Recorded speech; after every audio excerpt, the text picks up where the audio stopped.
Hair fall అనేది starting స్టేజ్లో ఉన్నప్పుడు ఇలాంటి రెమెడీస్ ఫాలో అయితే మనకి బాగుంటుంది. సో ఎప్పుడైతే ఈ రైస్ వాటర్ని మనం 1 డే సోక్ చేసేసి పక్కన పెట్టి ఈ వాటర్ని మనం రూట్స్కి అప్లై చేస్తామో అప్పుడు రూట్ స్ట్రెంథనింగ్ అవుతుంది.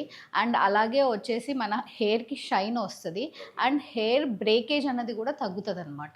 1 డే బిఫోర్ అంటే మనకు ఈ రోజు అప్లై చేసుకుంటాము అన్నప్పుడు ముందు రోజు నైట్ మనం ఈ ఒక గ్లాస్ ఆఫ్ రైస్లో వాటర్ వేసేసి సోక్ చేసి పక్కన పెట్టుకోవచ్చు. మేడం ఇలా ఎన్ని రోజులు చేయాలి మేడం దీన్ని? ఇది వీక్లీ 2 టైమ్స్ చేసుకోవడం వల్ల మనకి మంచి రిజల్ట్స్ అన్నవి తెలుస్తాయి. ఓకే. సో ఈ రెమెడీ అన్నది మనం ఏంటంటే హెయిర్ ఫాల్ అనేది స్టార్టింగ్ స్టేజ్లో ఉన్నప్పుడు ఓకే.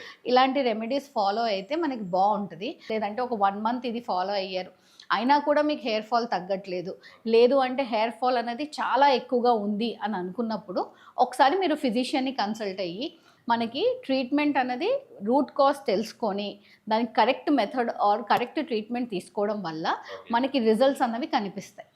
సో ఇప్పుడు మన దగ్గర ఫస్ట్ ఎవరైనా హెయిర్ ఫాల్ సమస్యతో బాధపడుతూ క్లినిక్కి విజిట్ అయితే మనం ఫస్ట్ వాళ్ళ హిస్టరీ అనేది తెలుసుకుంటాం. అంటే వాళ్ళు దేనివల్ల హెయిర్ ఫాల్ అనేది సఫర్ అవుతున్నారు అన్నది మనం తెలుసుకుంటాం అనమాట.